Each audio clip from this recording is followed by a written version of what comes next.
माझा cinema release होणार असतो ना, तेव्हा मी नेहमी स्वतःला सांगतो, आपलं काम झालंय, सिनेमा रिलीज झालाय, आता सगळं प्रेक्षकांवर अवलंबून आहे.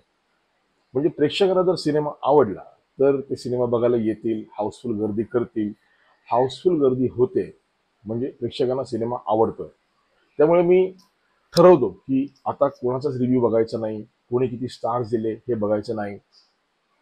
पण न राहून मी रिव्ह्यूज बघतोच, कोणी किती स्टार्स दिले हे बघतोच. रिव्ह्यू जर चांगला असेल ना तर खूप बरं वाटतं. पण जर रिव्ह्यू खराब दिला किंवा कमी स्टार्स दिले तर ना खूप वाईट वाटतं.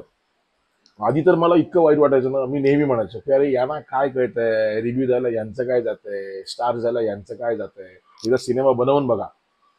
पण विथ टाइम मला असं वाटतं की आपण त्यांचा प्रोफेशनल पर्स्पेक्टिव्ह जो आहे तो रिस्पेक्ट केला पाहिजे. सिनेमा बनवणं माझं काम आहे, स्टार्स देणं, रिव्ह्यू देणं हे त्यांचं काम आहे. So yes, I started respecting their reviews and their stars.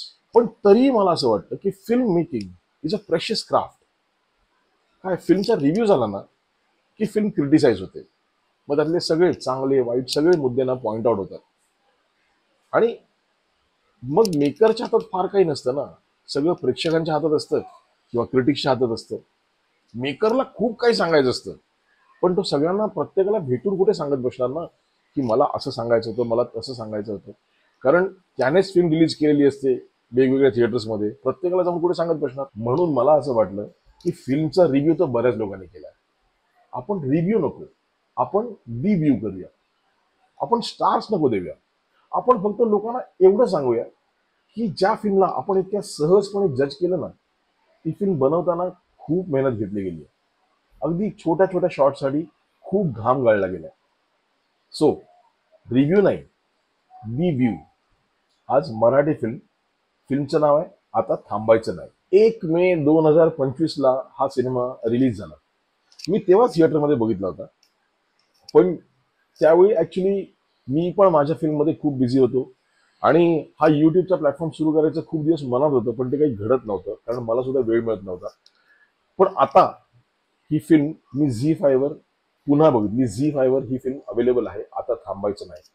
आणि मला असं वाटतं की या फिल्मच्या बॅकएंड बद्दल बोलणं गरजेचं आहे. हा सिनेमा शिवराज वायचलने डिरेक्ट केला. शिवराजचा हा पहिलाच सिनेमा आहे आणि आपल्या पहिल्या सिनेमाच्या पहिल्या सीनच्या पहिल्या शॉटची पहिली फ्रेम शिवराजने खूप विचार करून लावली.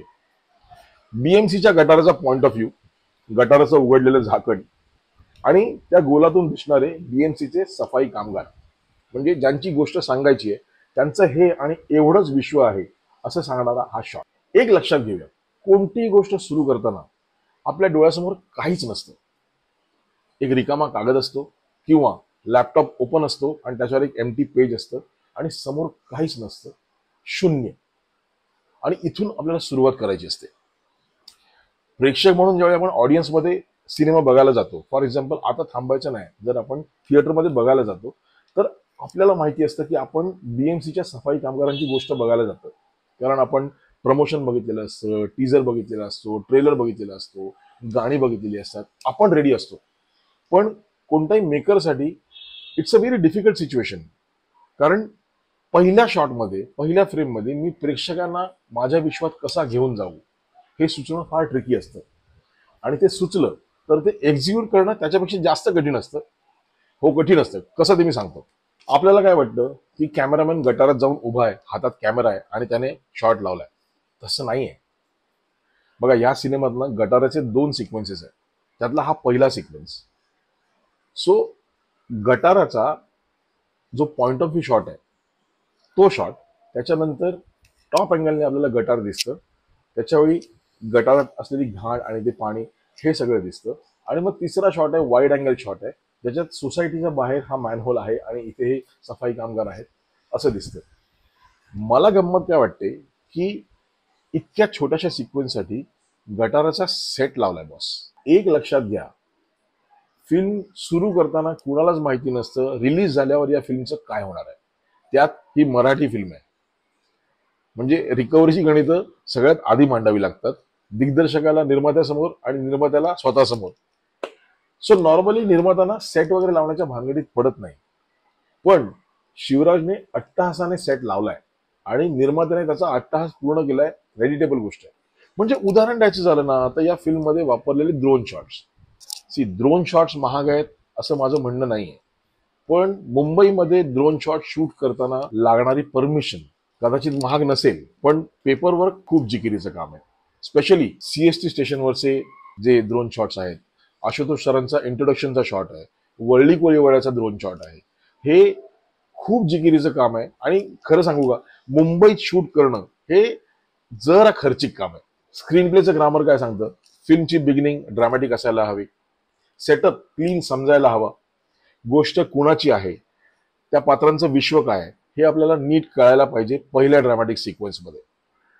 त्याच्यानंतर पुढच्या काही मिनिटात या पात्रांचा नक्की गोल काय आहे, त्यांना कुठे पोचायचंय हे कळायला पाहिजे. त्याच्यानंतर या पात्रांची ड्रामॅटिक नीड काय आहे हे कळायला पाहिजे, आणि हा गोल अचीव करताना त्यांना काय काय ऑब्स्टेकल्स येणार आहेत, आणि गोष्टीमध्ये कॉन्फ्लिक्ट काय आहे, त्यांचा इनर कॉन्फ्लिक्ट काय आहे हे कळायला हवं. या फिल्मची सुरुवात ड्रामॅटिक होते.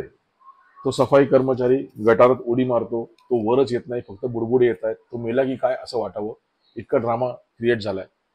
त्याच्यानंतर ही गोष्ट कोणाची आहे हे आपल्याला कळतं, त्या सगळ्या पात्रांचं विश्व आपल्याला कळतं. पुढच्या काही मिनिटात आपल्याला कळतं की या सगळ्या पात्रांनी 10वी पास करणं हा त्यांचा गोल आहे, नोकरी वाचवणं ही ड्रामॅटिक नीड आहे, आणि आता स्वतःचे प्रॉब्लेम सांभाळून, घरचा संसार सांभाळून, शाळेत जाऊन 10वी पास करणं हा मेजर कॉन्फ्लिक्ट. रायटिंग मधला दुसरा ब्रिलियंट सीन, जेव्हा माळी सर या सगळ्या कॅरेक्टर्सना सांगतात की तुम्हाला शिक्षणाची गोडी लागेल, आणि सिद्धार्थ म्हणतो की नाही लागणार सर, आणि त्याच्यानंतर ही सगळी अनपढ मंडळी त्या सुशिक्षित टीचरला आपल्या संसाराचा हिशेब मांडताना आकडेवारी समजावायला लागतात.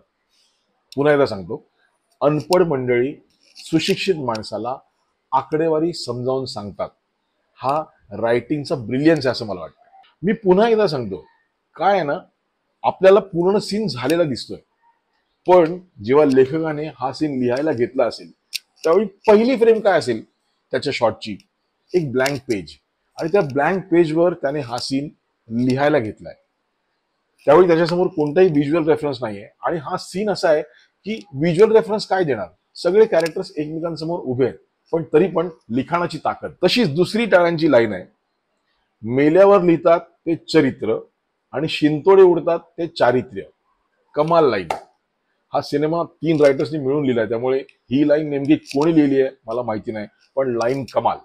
आणि खरं सांगू, सिनेमा बघताना आपण हसता हसता रडतो, रडता रडता हसतो, हे असं ना मला खूप वर्षापूर्वी 3 इडियट्स बघताना झालं होतं. त्याच्यानंतर ना हा सिनेमा बघताना झालं. आर्ट डिपार्टमेंटचं विशेष कौतुक करायला पाहिजे, कारण इतके छोटे छोटे डिटेलिंग्स आहेत ना या सिनेमामध्ये. आणि खरं सांगू, त्याच्यासाठी पैसे खर्च करायची गरज नाही. तुम्हाला कामाची आवड असेल ना, निव्वळ कामाची आवड, your devotion towards your work which shows.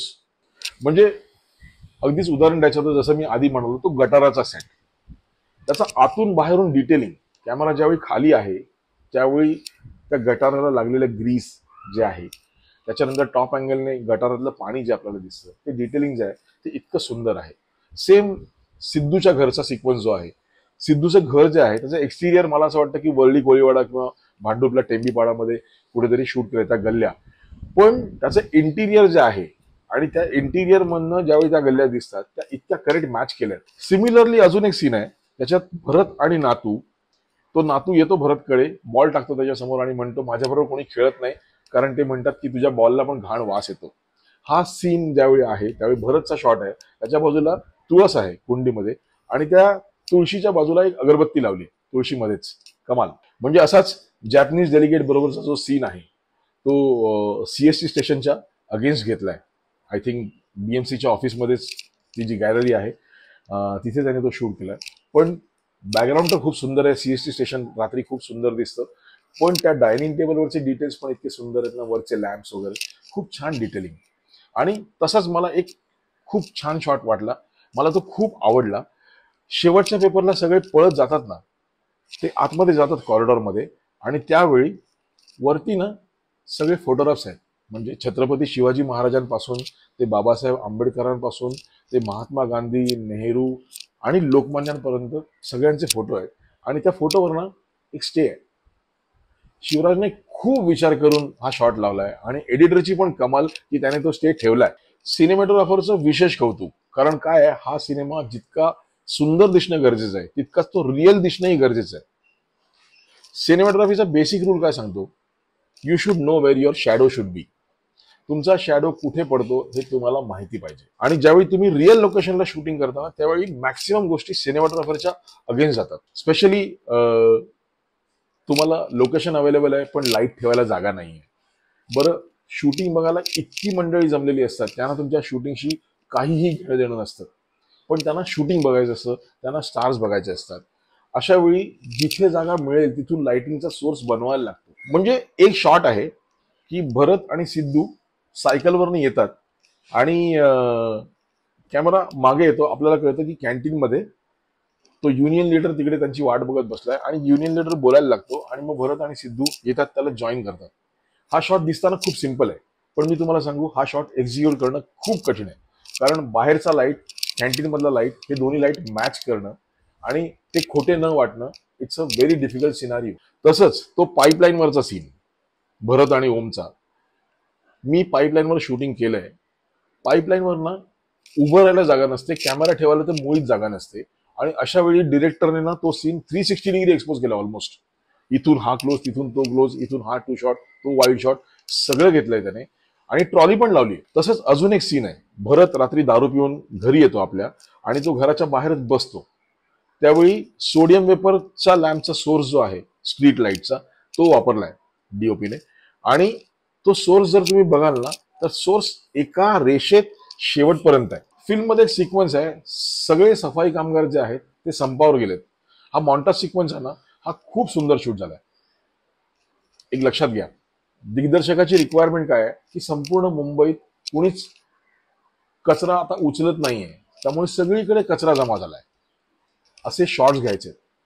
सगळीकडे काय आपण फिल्मचा कॅमेरा घेऊन फिरू शकत नाही, त्यामुळे वेगवेगळ्या कॅमेऱ्यांनी मला असं वाटतं हे शॉट्स घेतले. स्पेशली ट्रेनमध्ये एक शॉट घेतलाय त्याने, तिथे जर फिल्म कॅमेरा आपण घेऊन जाऊ शकत नाही विदाउट परमिशन, तिथे लपून त्यांनी शॉट घेतलाय, पण खूप सुंदर शॉट घेतलाय. मला सांगायचं एवढंच आहे की प्रत्येक शॉटसाठी सिनेमॅटोग्राफरना झटलाय.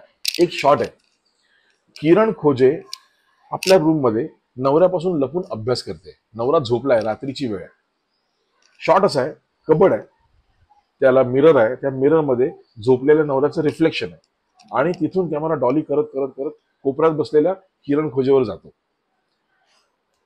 आपला शॅडो सांभाळणे, त्या मिरर मधलं रिफ्लेक्शन सांभाळणे, क्राफ्ट सांभाळणे आणि हे सगळं त्या रिअल लोकेशन मध्ये, एवढ्या छोट्याशा लोकेशन मध्ये, हे इम्पॉसिबल नाही, पण डिफिकल्ट आहे आणि म्हणूनच ते क्रेडिटेबल आहे. दुसरी महत्वाची गोष्ट म्हणजे या फिल्मचं कलर करेक्शन. काय, हा कलर पॅलेट ना कलरिस्टने एकदम अर्धन ठेवलाय. पण मला गंमत काय वाटते, एकतर सगळे जे ऍक्टर्स आहेत सगळ्यांची स्किन ब्राऊन, सगळ्यांचे कपडे खाकी, आणि अशा वेळी एकदम मातकट, एकदम ब्राउनी असा अर्धन टोन ठेवणे आणि तो मेंटेन ठेवणे, हे परत हे इम्पॉसिबल नाहीये, पण हे खूप टाइम कन्झ्युमिंग आहे. आणि त्याच्यासाठी ना मला असं वाटतं कामाची आवड पाहिजे, because it is going to eat up lot of time of yours. गुलराजने म्युझिक केलंय फिल्मचं, टायटल ट्रॅक तर सुपरहिट झालाच आहे, त्यामुळे त्याच्याबद्दल मी काय बोलणार. पण विशेषतः मला ना बॅकग्राऊंड म्युझिक आवडलं.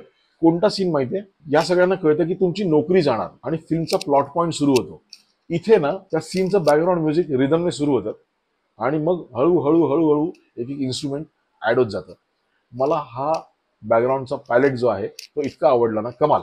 म्हणजे गुलराज पायलट पासून अजिबात हल्लेला नाही, सेम पायलट त्याने थ्रू आउट द फिल्म ठेवलेला आहे. इथे वेगळं वाजतंय, तिथे वेगळं वाजतंय नाही, हाच पायलट आहे म्युझिकचा आणि हाच पायलट त्याने कंटिन्यू ठेवला. ही थीम त्याने कंटिन्यू ठेवली. आणि तेवढंच कठीण काम आहे साऊंड डिझायनरचं.